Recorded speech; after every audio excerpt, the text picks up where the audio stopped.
Awesome. So yeah, there's a lot of people here. I think people are still eating or like having food coma right now. So yeah, my name is Frederic Harper. I work at Mindee. We're a startup doing, where's the speaker? We're a startup doing document data extraction. Basically, we offer an API for a developer to get the information from specific type of documents, but we also have an API builder where you can build your own data model to extract the information you want without having any knowledge about machine learning and computer vision. But I'm not here today to talk about a company. I'm a director of developer relations at Mindee. It's a fancy title, but basically what I do day to day is I help developer being successful. During the talk, you can share on Twitter the good thing, the bad thing, the thing you agree, you disagree. You can take pictures of the slides, of my ugly face, whatever you want. You can share it. I'm always happy to get feedback, real feedback, positive or not so positive, but I spend way too much time on Twitter, so please feel free. My Twitter handle is @HefHarper. So today I'm going to talk about driven API development, not API-driven development. And I really hope you read the abstract about that talk because you may have a surprise.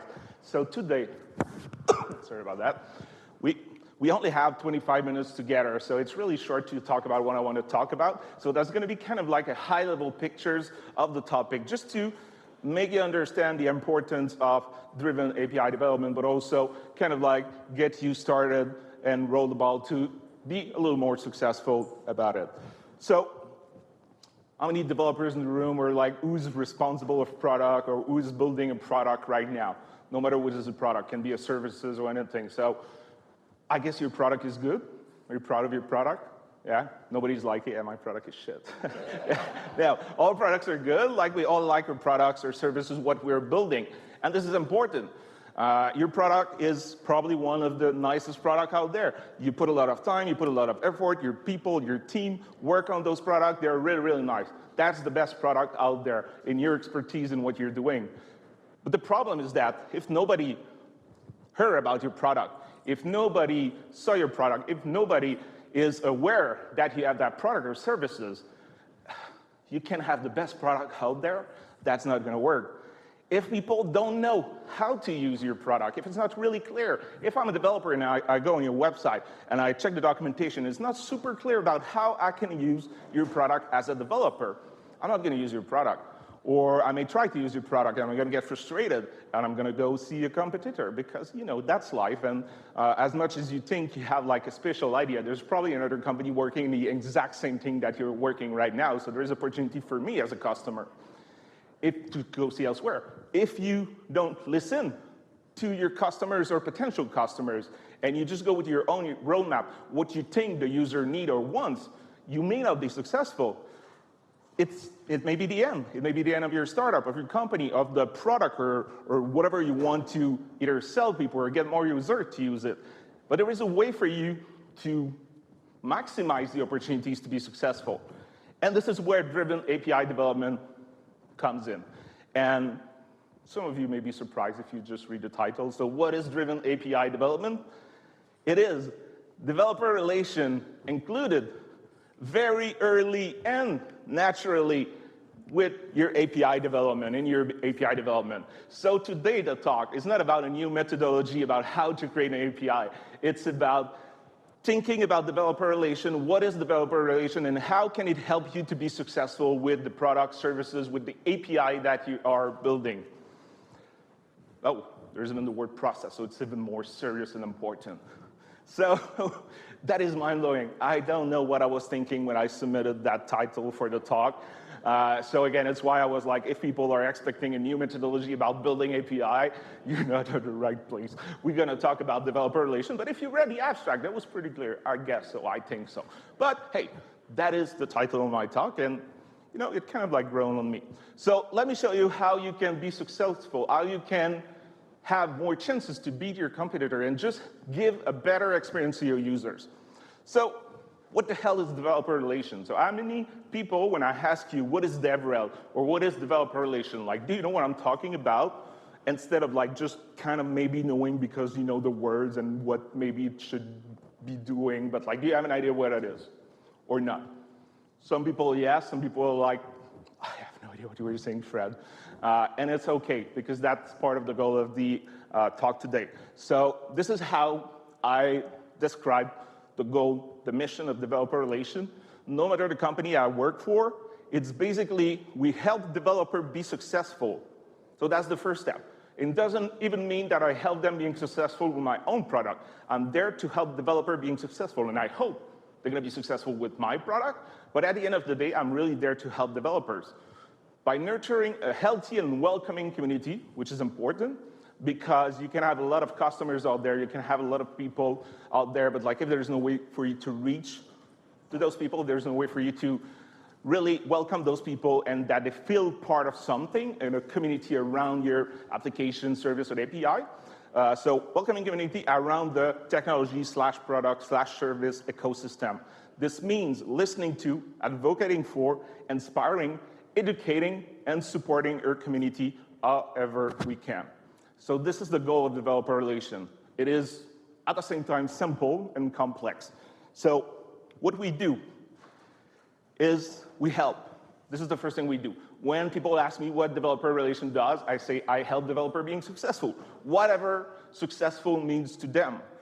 And there's a community part. So it's a job, or it's a group, or it's a department in the company where we're focused on people, creating connection with people, connecting with people, getting people together so they're part of the community.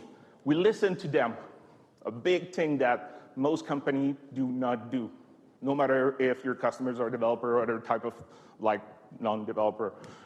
Like we listen to them. So a part of how we do that, we create a lot of content, but also we listen to developer, and my job is to bring back the feedback from developer to the product team to either ensure that we're going the right direction, or just confirming that we made the right decision when it comes to the product roadmap, or correcting our target.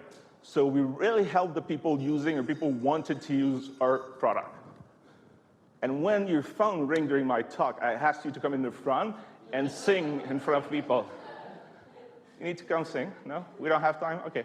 After I will remember your face, you're going to have to sing in a way or another. So we listen, we advocate for them.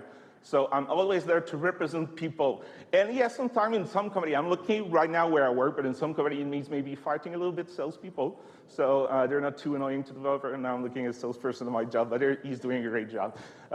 They're doing a great job here, but sometimes it means that. Inspiring, educating, and supporting people. So how we do that? We do that around community. We create content, and we create some code in different ways, different fashion. We educate people, we help them, and we advocate. And developers are always in the center of everything. So we do this mostly with the three pillar: community, content, and code. This is what the developer advocate, part of what a developer advocate job do. For those of you that know what is DevRel, what is a developer advocate, you're like, yeah, you're the person who speak at conferences, that travel a lot, and go have drinks with developer. Yeah, true. That's one part of the job. But there's a lot more things we do. It's a cross-functional department or title. Like I work with everybody in the business at different capacity. I create a lot of content. I help different part of the business to be successful and to reach out to developer in the proper way. So there's a lot of things. You don't have to read everything, just to give you an idea about what it looks like. So if you want to include DevRel in your process when you build your API or your product, the first thing where we can help is really on the content.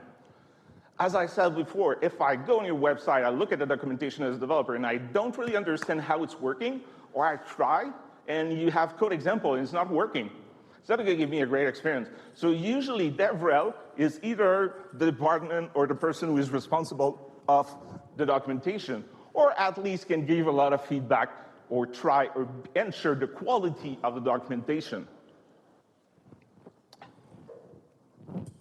Your developer documentation is an integral part of your product. One cannot exist without the other. And yes, I'm a little bit intense with that quote. Actually, it was said by a really nice person, Frederic Harper. Yeah, I'm quoting myself. I'm that pretentious. But this is the part where, yes, I'm exaggerating the thing. They can exist, but at the end of the day, can they really do exist without the other? You can have, again, a really great product. If your documentation is not good, it's not going to work. Actually, the other way around also. You can have a really good documentation if your product is not good, not going to work either.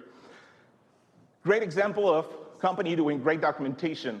Stripe does a really good job Twilio, and I'm not saying that because they're here. I really like what they're doing. Great job when it comes to documentation for the API, when it comes to documentation about how to use other things than the API, the services. GitHub does a really good job from going to how to use the interface, to how to use the API, to how the little things or the complicated things that you can do with GitHub, even with Git, some stuff. And the last one, that would be bad if I didn't say that we have great documentation. So obviously, my view on documentation is that it's never perfect. There's always a way to improve. And I think that all those companies, because they're there for longer, they reach a point where like, yeah, I think it's a really good job. Now we just need to update with the new release or things like that. Mindee, I think we're going in the right direction. I think the documentation is good right now. There are still little things that the perfectionist in me would like to improve, but you know, time, number of people on the team. So we're going in the right direction, but really, I would say great documentation. I mean, the people responsible are really nice at Mindee, my team. So the other thing is that it's good to have the documentation or the technical documentation to help you understand the product. But sometimes, especially at the beginning, you need to take the user by the end. It's not because they're stupid. It's more, sometimes it is, let's be honest, but most of the time it's not because they're stupid. It's more because, you know, like I don't know your technology, or maybe I don't even know the programming language or framework that you use or that I need to use your technology. So having a tutorial step by step is really good. That's going to help the user, and this is something that we can help. Because when it comes to developer relation or developer advocate, which is the individual contributor doing developer relation, usually 99.9% of the time, we are a developer, or we used to be developer before moving in a more social type of job. The other part is video on YouTube or streaming on Twitch. Most people, and I don't know the percentage, but like I would say a big chunk of people are visual. So videos, not too long. Sometimes that can be recording of talk. Sometimes that can be like just the tutorials in the video form. Sometimes that could be just creating content around like podcasts, like video podcasts, interviewing people using the product, or interviewing other people in the community that would like to use the product, just to have more interesting content to help developers use your product or services. That's a great thing. The only thing where I would say about creating videos where we can help you to promote basically what you're doing by talking to developers from developers, so we talk the same language, is that you should always start with the text-based information. So you need to start with a great documentation. You need to maybe do the tutorial text-based, and after, it's a good addition to have the video version because it's an addition, but a lot of people will prefer maybe text-based, or you're going to be sure that you also, basically you cover the first way of getting the information, and videos are an addition. But it's always nice to have a really great tutorials made video where you basically see myself or someone else use the product and show you step by step how to use the product. Again, some people will get it right away, and they don't need a great documentation or long documentation with a lot of details. But it's always nice to have those kind of tutorials. The other part is, yes, I have a big mouth. I think it's the polite way to say that in English. Speaking at conferences, speaking at Meetup, doing webinar online. It's another great way to promote the product. And sometimes, again, it's not even about the product itself. Sometimes it's just about creating interesting content that helps developer to bring developer to your property, which is probably your website or your blog. Same thing for conferences. Right now, I'm not talking about Mindee. Yes, I did a little like 10 seconds at the beginning, like this is what we do. I talk about our documentation, but this talk is not about my company, but I'm still Fred from Mindee. So some of you will be like, hey, what the hell is that? And maybe you're going to go look on the website. Actually, I would like everyone to do that, but that's a different story. But you look at that, and sometimes it's an indirect way to kind of like help grow the community, to grow the potential user that can use your product or even get new customers. The second part that is super important that developer relation can help you, it's on the code level. So yes, there's the content like text-based or visual content, but there's the code. The first thing is we're going to put code example in the documentation. Obviously, we want people not just to understand how to use it, but really to see how to use it. And developer, we're lazy, most of us. And when I say most, I'd probably say everyone. Every developer, we're lazy. So there is nothing more interesting for me, even if I've been in tech for 20 years and I'm I have a pretty good idea how to use the code that you're going to show me. I want to copy-paste the Hello World example because I want to see if your product, if I can use it right away. Even if the result of the Hello World example is not exactly what I want to do, is it working? Can I have a connection, or can I have a return from the API? Can I get a response? Even if it's like something really basic. So having great code example is nice. And I see a lot of documentation out there where the documentation is well done. But if I copy-code the code, if I copy-paste the code, it's not working.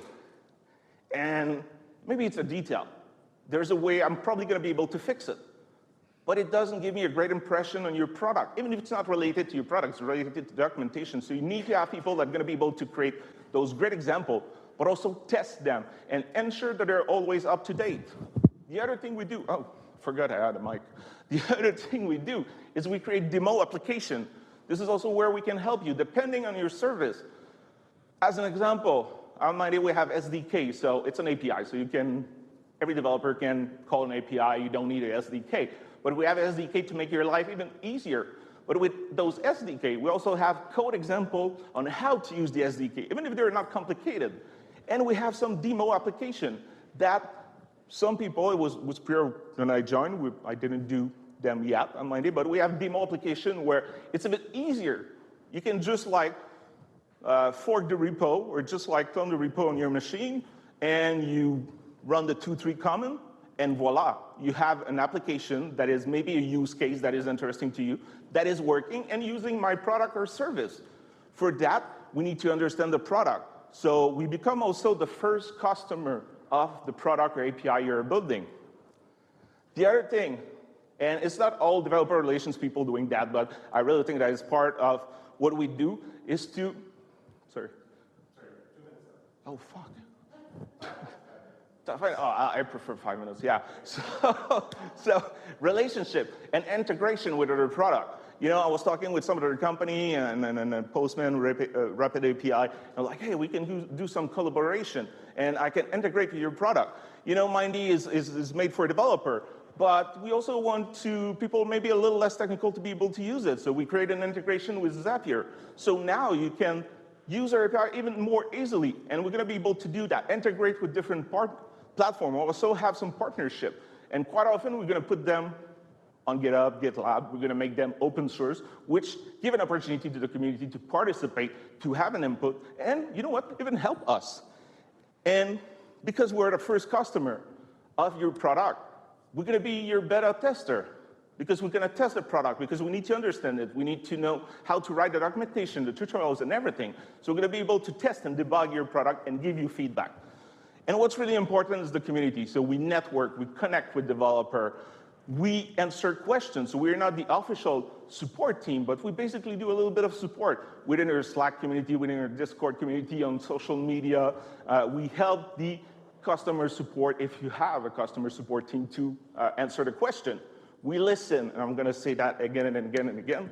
We listen to people. It doesn't mean that we're going to take action on everything we heard or every feedback we have. But I firmly believe no matter the size of the company or the size of your product or the people you try to reach with your product, you need to listen to people. And this is part of what we do. And again, we help the company going in the right direction when it comes to the product because we bring the feedback to the product team. We help running events. We help running user group. As I said, we're speaking at events. And again, it's a great way to connect. You know, right now I'm at the conference, I'm speaking here, but I won't listen to talk. I'm just talking to people during the break. I'm just talking to people that don't go see the talk right now because they need a break. I'm just connecting with people, and this is part of what we do, and that helps the product in different ways. So basically, my job is to give love to developer.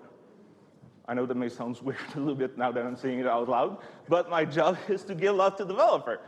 And by doing that, we create what I call those virtual evangelists, which are basically people that's gonna do my job by writing a blog post because they like the product, by creating a video because they really had a great experience, by just sharing the love of the company / product, service, or whatever you were building or offering to people. So in the end, you need to think about developer relation, either hiring someone to do developer relation, hiring a developer advocate, building a team. If you cannot afford, if it's not a priority, if you're not sure, try to think about everything I said that we do, and think about, oh, maybe someone in engineering could maybe take the ownership of the documentation to start.